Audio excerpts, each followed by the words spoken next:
Hola, Dios te bendiga. Bienvenido de regreso una vez más a este ministerio Escuela Faro de Luz. Vamos a tener el día de hoy la presentación número 6. Esta va a ser la clase 6 dedicada a la teología de la última generación. Y con esta clase vamos a dar inicio a la sección que va a estar tratando el asunto de la naturaleza humana de Cristo. Y quiero iniciar con esta cita que aparece en el libro Mensajes Selectos, tomo 1, la página 286, párrafo 1. La humanidad del Hijo de Dios es todo para nosotros. Es la cadena áurea que une nuestras almas con Cristo y mediante Cristo con Dios. Esto ha de ser nuestro estudio. Cristo fue un verdadero hombre. Dio prueba de su humildad al convertirse en hombre. Sin embargo, era Dios en la carne. Cuando tratemos este tema, haríamos bien en prestar atención a las palabras pronunciadas por Cristo a Moisés en la zarza ardiente. Quita tu calzado de tus pies, porque el lugar en que tú estás, tierra santa es. Deberíamos emprender este estudio con la humildad del que aprende con corazón contrito. Y el estudio de la encarnación de Cristo es un campo fructífero que recompensará al escudriñador que cava profundamente en procura de la verdad oculta. Una cita muy interesante y nos advierte con el cuidado que debemos tener al estudiar este tema. Ahora, el tema de la naturaleza humana de Cristo no es un tema aislado que podamos estudiar sin implicación o consecuencia alguna. Está estrechamente relacionado con el pecado, la naturaleza del hombre, la expiación, la justificación por la fe y la perfección. Así que es imposible obtener un resultado correcto sobre este asunto sin una base o una premisa correcta respecto al tema del pecado y la naturaleza del hombre. De ahí que las primeros 5 clases que tuvimos en esta serie estuvieron desarrollando el contexto para analizar este asunto. Así que si no has tenido la oportunidad de poder ver las clases anteriores, las primeras 5 clases, pues te los recomiendo, porque es imposible entender este tema sin una correcta comprensión del asunto tratado en las clases anteriores. En este análisis no voy a repetir el contenido previamente analizado, de modo que daré por sentado el conocimiento aprendido hasta aquí. Como hemos explicado con anterioridad, la naturaleza humana del hombre posee 2 principios que operan en ella, 2 fuerzas antagónicas que luchan por el control del alma. La primera es la que denominamos la naturaleza inferior, o sea, la carne. Con naturaleza inferior nos referimos a la baja y corrupta naturaleza de la carne humana, la cual es inherente e intrínseca en el hombre. Por ley de herencia heredamos una naturaleza humana carnal, caída y pecaminosa. Es aquí donde operan las leyes de la biología, genética y herencia, transmitida de padres a hijos.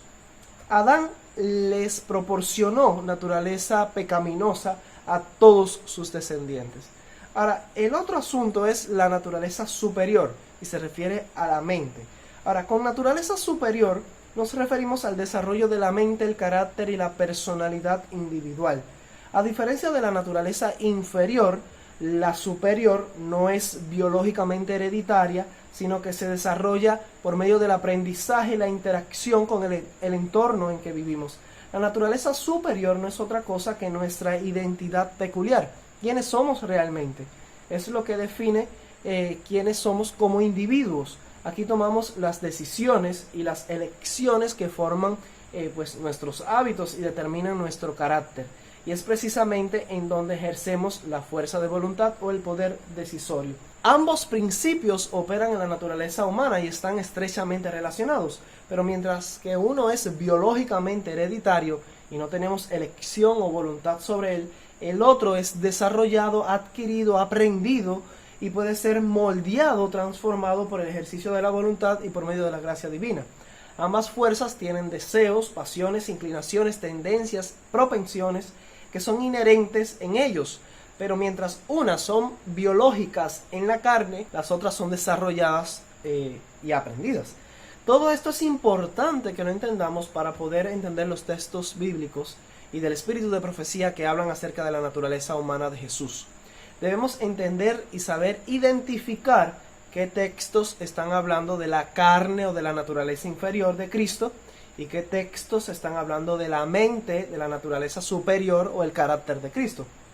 En ocasiones, muchos eruditos tuercen la información, manipulando las citas y aplicándolas pues fuera de contexto a cosas que realmente no tienen, el objetivo original de la cita no tiene que ver con ese asunto.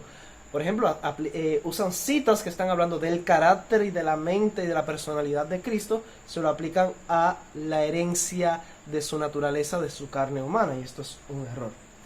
Ahora, en el libro, los adventistas del séptimo día responden a preguntas sobre doctrinas. Ustedes saben que este es un libro bastante polémico, y este libro fue el inicio de lo que podíamos llamar la nueva teología. En este libro, preguntas sobre doctrinas, voy a leerte 3 citas de este libro que hablan acerca de la naturaleza humana de Cristo, lo que los eruditos del momento pues expresaron y desarrollaron sobre este asunto. Esto es lo que enseña el libro Preguntas sobre Doctrinas, y actualmente aún continúa con esta idea. No ha sido cambiada en lo absoluto esta comprensión. Esto es lo que dice el libro en cuanto a la naturaleza que Cristo tomó. Dice esta primera cita: las debilidades, las flaquezas, la fragilidad son cosas que nosotros con nuestras naturalezas caídas y pecaminosas tenemos que sobrellevar. Para nosotros son naturales, inherentes, pero cuando Él las cargó, las tomó no como algo que fuese suyo de forma innata, sino que las llevó como sustituto nuestro, las llevó en su naturaleza inmaculada y perfecta. Permítasenos hacer hincapié nuevamente en que Cristo llevó todo esto de forma vicaria, igual que vicariamente cargó las iniquidades de todos nosotros. Y esta es una, yo diría, una comprensión muy interesante, yo diría muy particular de este libro, pero no tiene nada que ver con lo que enseña ni la Biblia ni el espíritu de profecía. La Biblia y el espíritu de profecía muestran una visión totalmente distinta acerca de cómo Cristo tomó la naturaleza humana. Según lo que plantea este libro en esta declaración, es que la naturaleza humana que Cristo tomó, pues no fue real en Él.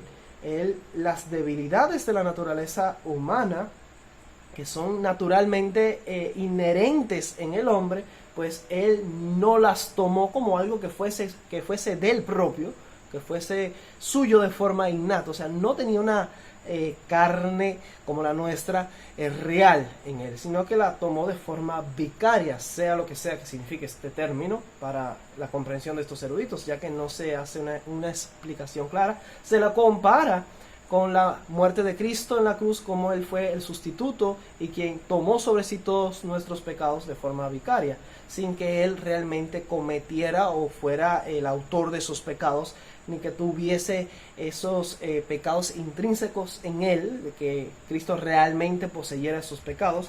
Esto es lo que plantea este libro, hace una comparación con la muerte vicaria de Cristo. Así que de la misma manera, Cristo llevó nuestra naturaleza humana de una forma pues sustituta o vicaria. No sé cómo se puede entender esto. En el mismo libro, la página 60, se dice lo siguiente: tomase lo que tomase Jesús, no era suyo de manera intrínseca o innata.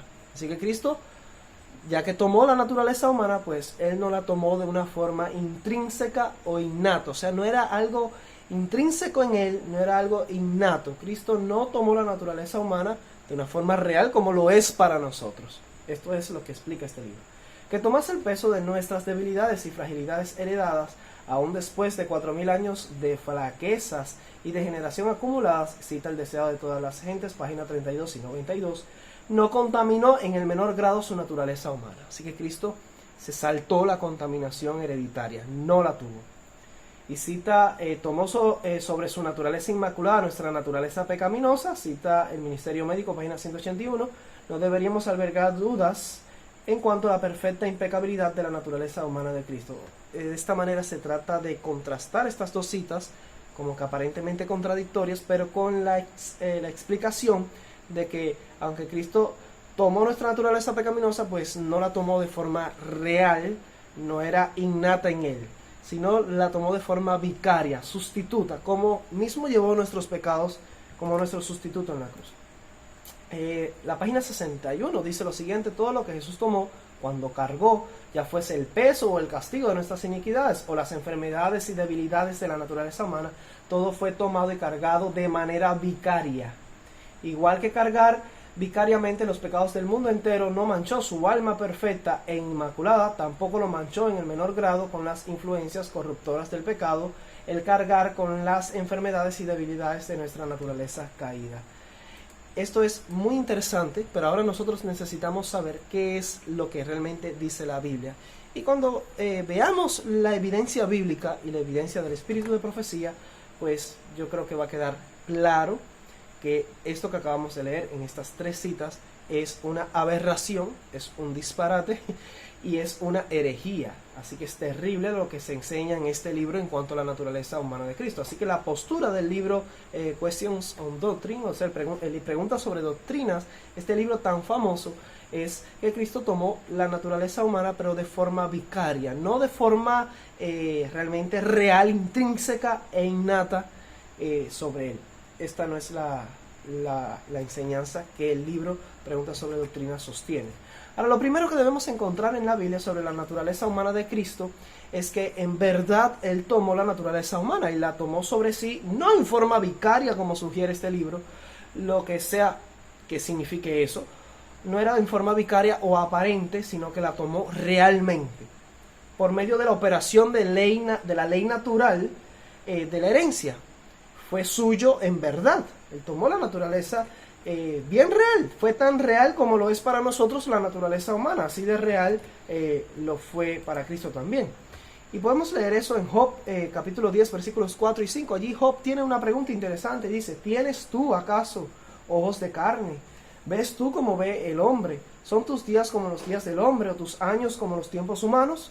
Y allí, bueno, la encarnación, el misterio de la encarnación, pues plantea una respuesta directa a esta pregunta de Job. En Juan capítulo 1 versículo 14 leemos: y aquel verbo fue hecho carne y habitó entre nosotros, y vimos su gloria, gloria como del unigénito del Padre, lleno de gracia y de verdad.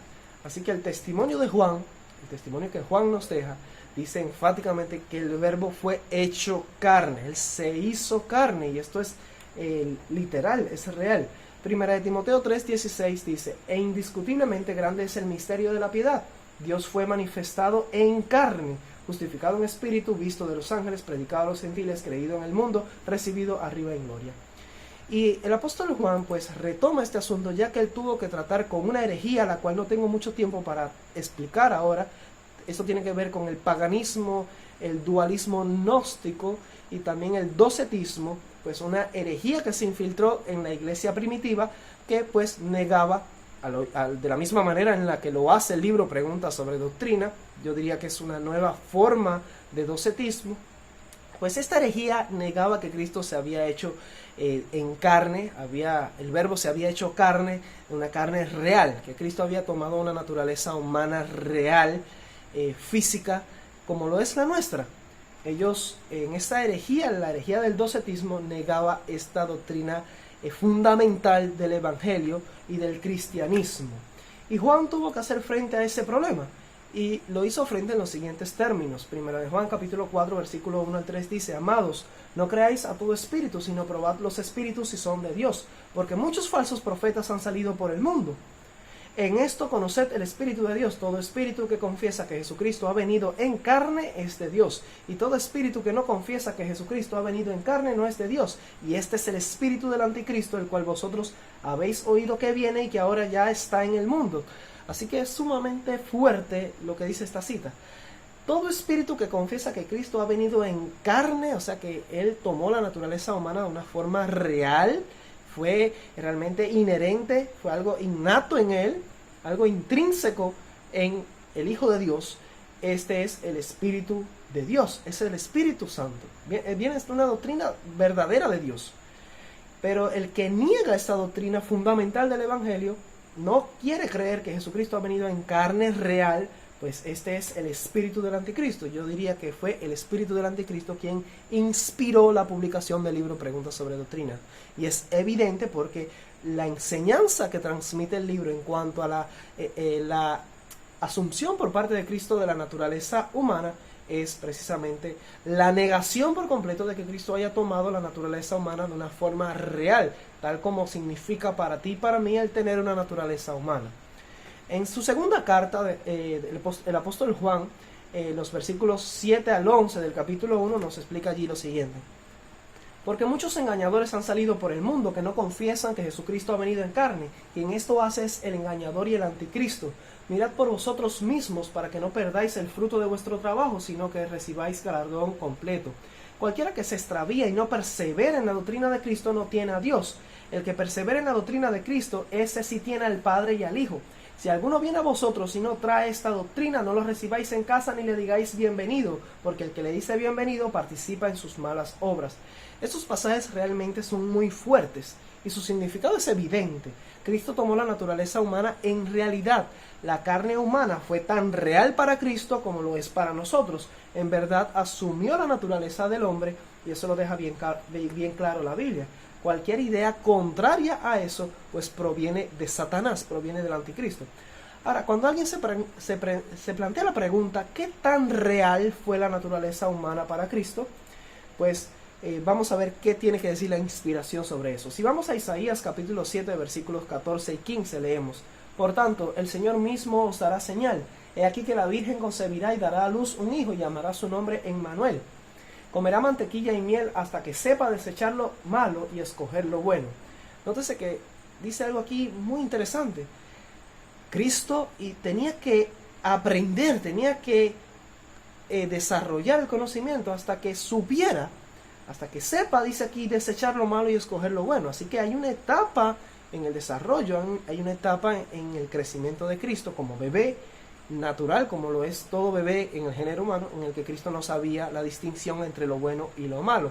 Tenía que aprender a desechar lo malo y a escoger lo bueno. Desde luego esto no implica ni significa que Cristo haya hecho algo malo o haya pecado, pero sí hubo un momento donde estaba en total ignorancia en cuanto a la distinción entre el bien y el mal. En el libro Deseado de todas las gentes, página 50, párrafo 3, leemos: Las mismas palabras que él había hablado a Israel por medio de Moisés le fueron enseñadas sobre las rodillas de su madre. Puesto que él adquirió saber como nosotros podemos adquirirlo, el que había hecho todas las cosas estudió las lecciones que su propia mano había escrito en la tierra, el mar y el cielo. Y esto es sumamente interesante. Así que él era el creador, él había hecho el libro de texto de la naturaleza y tuvo que aprender contemplando su propio libro, el libro que él había hecho, que es el libro de la naturaleza. Estudió las lecciones que su propia mano había escrito en la tierra. Sumamente interesante, Jesús tuvo que aprender. Isaías 53, 2 dice: Subirá cual renuevo delante de él, y como raíz de tierra seca. No hay parecer en él, ni hermosura. Le veremos, mas sin atractivo para que le deseemos. Así que Cristo no vino parecido a un ángel.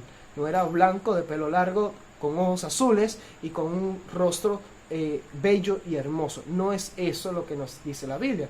Cristo era con la apariencia natural y normal de un hombre común y corriente.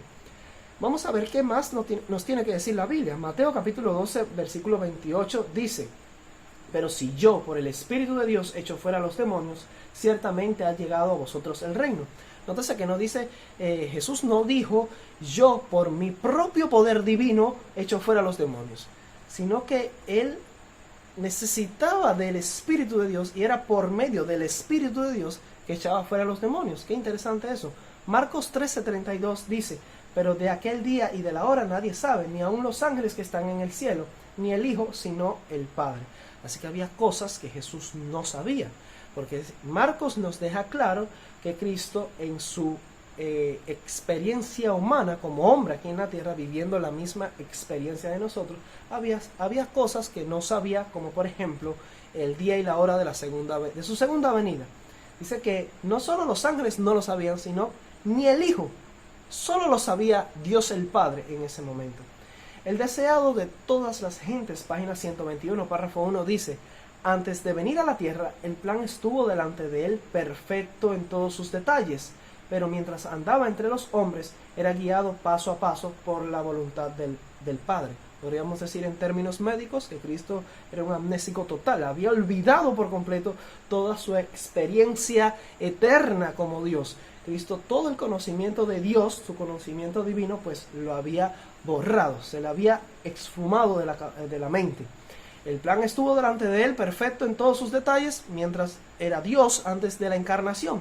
Pero tras la encarnación, Cristo pues perdió su memoria divina y era guiado a paso por la voluntad del Padre. Entonces Cristo tuvo que vivir su experiencia humana por medio de la fe. Por la fe, como mismo la tenemos que vivir nosotros. Lucas 2:52 lo deja claro, dice: Jesús crecía en sabiduría y en estatura y en gracia para Dios y los hombres. Ahora, crecer en sabiduría no es algo que diríamos acerca de Dios. Dios no puede crecer en sabiduría porque pues no hay sabiduría que Dios ya no haya alcanzado, que no tenga. Dios es todo sabiduría, Él lo sabe todo. Y si Cristo tuvo que crecer en sabiduría, pues queda evidente que no experimentaba en la carne humana como Dios. Él había hecho a un lado su sabiduría divina. En la matutina Dios nos cuida, página 104, párrafo 4, leemos: el registro inspirado dice de él: y Jesús crecía en sabiduría y en estatura y en gracia para con Dios y los hombres. Cita Lucas 2:52, el texto que acabamos de leer. A medida que aumentaba en años, también crecía en conocimiento. Vivía temperantemente. Sus horas preciosas no fueron malgastadas en placeres disipadores. Tenía un cuerpo verdaderamente saludable y verdaderos poderes mentales. Las facultades físicas y mentales podían expandirse y desarrollarse como las nuestras y como las de cualquier otro joven. Su estudio era la palabra de Dios, como debiera ser el vuestro. Una cita muy interesante a la cual vamos a regresar al finalizar este tema. Vamos a continuar a ver qué más aprendemos de la inspiración en cuanto a qué tan real fue la naturaleza humana para Cristo. En Juan capítulo 5, versículo 19 y el versículo 30 leemos: respondió entonces Jesús y les dijo: de cierto os digo, no puede el Hijo hacer nada por sí mismo, sino lo que ve hacer al Padre, porque todo lo que el Padre hace también lo hace el Hijo igualmente. El versículo 30 dice: no puedo yo hacer nada por mí mismo, según oigo así juzgo, y mi juicio es justo, porque no busco mi voluntad, sino la voluntad del que me envió, la del Padre. Así que muy interesante eso, dice Cristo, que no podía hacer nada por sí mismo. Dios es omnipotente. Cristo, en su naturaleza divina, tenía el poder absoluto. Sin embargo, como Él estaba viviendo la vida como la debe vivir cada hijo de Dios humano aquí en la tierra, cada descendiente de Adán que vive por medio de la gracia de Dios, pues Él dependía de la ayuda administrada por el Padre. Así que Él por sí mismo no podía hacer nada. Así que no usaba Cristo su divinidad para pues valerse de las ventajas ofrecidas por la naturaleza divina y tener esa ventaja en la carne humana. Él había hecho eso a un lado y estaba viviendo como cualquier hombre que no puede hacer nada por sí mismo. Eso dijo Jesús acerca de su propia naturaleza humana. Así que la carne humana, la naturaleza humana de Cristo, la que Él tomó, fue muy real para Él, al punto de hacerle decir que por sí mismo pues no podía lograr nada. El deseado de todas las gentes, página 302, párrafo 5, dice lo siguiente: cuando Jesús fue despertado para hacer frente a la tempestad, se hallaba en perfecta paz.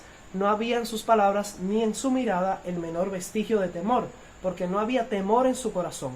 Él no confiaba en la posesión de la omnipotencia. No era en calidad de dueño de la tierra, del mar y del cielo como descansaba en paz. Había depuesto ese poder y aseveraba: no puedo yo de mí mismo hacer nada. Jesús confiaba en el poder del Padre, descansaba en la fe en el amor y cuidado de Dios, y el poder de aquella palabra que calmó la tempestad era el poder de Dios.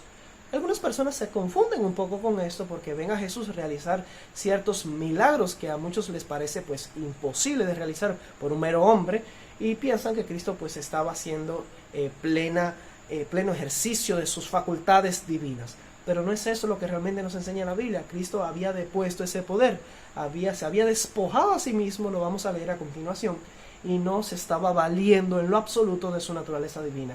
Confiaba en su Padre por medio de la fe, y el poder que obraba los milagros era el poder de Dios el Padre.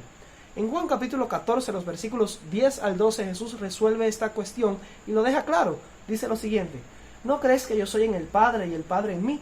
Las palabras que yo os hablo no las hablo por mi propia cuenta, sino el Padre que mora en mí Él hace las obras. Nótese que es el Padre el que hacía las obras. Creedme que yo soy en el Padre y el Padre en mí. De otra manera, creedme por las mismas obras. De cierto os digo, el que cree en mí, las obras que yo hago, él las hará también. Y aún mayores hará, porque yo voy al Padre. Así que nada de lo que Jesús hizo debería tomarse como una evidencia de que él ejercía con plenitud su divinidad. Que él usaba su poder divino para tener cierta ventaja, a diferencia del resto del género humano. No sucedía así. Jesús vino a vivir aquí en la tierra como se espera que viva un ser humano común y corriente, que depende de la gracia de Dios y vive por la fe en Dios. Así vivió Cristo su experiencia humana. Y las obras que él hacía, pues era el Padre el que hacía las obras. Y esas mismas obras también las haríamos nosotros de igual forma, y no solo así, sino que aún mayores, dijo Cristo. En el libro de Hechos capítulo 10, versículo 38, dice algo significativo. Dice allí: como Dios ungió con el Espíritu Santo y con poder a Jesús de Nazaret, y como éste anduvo haciendo bienes y sanando a todos los oprimidos por el diablo, porque Dios estaba en él. Muy interesante. Así que Dios ungió con el Espíritu Santo y con poder a Jesús. Jesús necesitaba ser ungido por Dios. Necesitaba recibir de la ayuda del Espíritu Santo y del poder auxiliador de Dios. Así que de manera de resumen, la naturaleza humana que Cristo tomó fue tan real para él como para limitar y vedar sus atributos divinos. Cristo tuvo que aprender a diferenciar entre el bien y el mal. No tenía ninguna cualidad física fuera de lo común en todo hijo de Adán. Aunque muchos creen que Cristo efectuaba sus milagros por el poder de su divinidad, la verdad es que fueron realizados por el poder del Espíritu Santo. Había muchas cosas que Jesús humanamente no sabía. Tuvo que crecer en el conocimiento y aprender. No podía hacer nada por sí mismo, dice la Biblia, fueron sus propias palabras, sino que dependía de la ayuda de Dios el Padre. Era el Padre quien hacía las obras, dijo Cristo. Él fue ungido y auxiliado por el poder del Espíritu Santo y con el poder de Dios, para poder lograr todo lo que él hizo. Ahora quizás el siguiente texto de la Biblia lo deje bien claro, y allí se nos explica el misterio de la encarnación y de la humillación de Cristo en Filipenses capítulo 2, los versículos 5 al 8. Leemos: haya pues en vosotros este sentir que hubo también en Cristo Jesús, el cual siendo en forma de Dios no estimó el ser igual a Dios como cosa que aferrarse, sino que se despojó a sí mismo, tomando forma de siervo, hecho semejante a los hombres, y estando en la condición de hombre, se humilló a sí mismo, haciéndose obediente hasta la muerte y muerte de cruz. Así que Cristo tomó la forma de un esclavo, dice la Biblia, hecho semejante a los hombres. Eso significa que en la experiencia él fue un hombre 100% real como nosotros. Sin embargo, aún era divino en su esencia y naturaleza eterna. Cristo nunca dejó de ser Dios. Por eso no era igual a nosotros en el absoluto sentido de la palabra, pues poseía inherentemente una cualidad que ningún otro hombre posee, que es la divinidad o la deidad. Y eso de hecho abrió las posibilidades a tentaciones en una esfera en la que ningún otro ser humano jamás sería tentado. Cuando leemos por ejemplo Colosenses 2:9, allí dice que en él habita corporalmente toda la plenitud de la deidad. Sin embargo, eso no altera en lo absoluto su participación de la real carne humana. Cristo era en verdad un hombre como nosotros lo somos y poseía en su humanidad todas las características de la naturaleza, de dicha naturaleza. De modo que la expresión bíblica hecho semejante a los hombres significa que era 100% de la misma naturaleza de los hombres. Veamos cómo lo entendió Elena de White. Esta cita es sumamente importante. Todo opuesta a lo que dice el libro Preguntas sobre Doctrinas. Mensajes Selectos, tomo 1, la página 290, párrafo 1 dice: Cristo no tomó la naturaleza humana en forma aparente, la tomó de verdad. En realidad poseyó la naturaleza humana. Por cuanto los hijos participaron de carne y sangre, él también participó de lo mismo, cita Hebreos 2:14. Era el hijo de María, era de la simiente de David, de acuerdo con la ascendencia humana. Se declara de él que era hombre, el hombre Cristo Jesús. Así que esta idea de que Cristo tomó la naturaleza humana en forma vicaria y que no la poseyó de manera innata o intrínseca es totalmente satánica y opuesta a lo que realmente enseña la Biblia y el espíritu de profecía. En este asunto, en estos capítulos que el libro Preguntas sobre Doctrina trata la naturaleza humana de Cristo, podemos desecharlo, podemos quemarlo, porque es una herejía contraria a la verdad bíblica del Evangelio. Ahora vamos a hablar de los dos principios que operan en la naturaleza humana, y si Cristo tomó la naturaleza humana, debe haber heredado o haberse desarrollado en él estos dos principios. Todo esto que hemos estudiado por implicación significa que la naturaleza humana de Cristo debía poseer los dos principios o fuerzas que operan en la humanidad, es decir, la naturaleza inferior, que es la carne, y la naturaleza superior, que es la mente. Lo que deseo explicar es que en la humanidad de la que Cristo fue participante existían los mismos dos principios naturales que operan en todos los hombres. Él tuvo una herencia biológica en la carne y también desarrolló un carácter peculiar, una personalidad individual. Sobre eso leímos en la siguiente cita, por eso anteriormente dije que iba a regresar a esta cita y vamos a terminar con esta declaración. En el libro Dios nos cuida, página 104, párrafo 4, leímos lo siguiente: tenía un cuerpo verdaderamente saludable y verdaderos poderes mentales. Las facultades físicas y mentales, nótese cómo señala facultades físicas y mentales, ahí están los dos principios en la naturaleza humana que Cristo tomó. Sus facultades físicas y mentales podían expandirse y desarrollarse como las vuestras o como las de cualquier otro joven. Sumamente interesante. Así que Cristo, cuando tomó la naturaleza humana, también tenía las facultades superiores y las facultades inferiores. Tenía un cuerpo físico de carne y tenía las facultades, la naturaleza superior, que es el desarrollo de la mente, y se podían desarrollar en él de la misma manera en la que se pueden desarrollar en todo otro joven. Sumamente importante eso, y esto nos va a ayudar a entender pues los temas que vamos a tratar en el futuro, que van a ser un poco más directos y importantes en este tema. Termina diciendo: su estudio era la palabra de Dios como debería ser el vuestro. Ahora queda claro así que en la naturaleza humana de Cristo también estaban los dos principios que operan en todos los hombres: la naturaleza inferior, que se refiere al cuerpo físico, y la naturaleza superior, que se refiere a la facultad de la mente. De eso estudiamos en dos clases anteriores, porque lo vimos en base a la Biblia y en base al espíritu de profecía.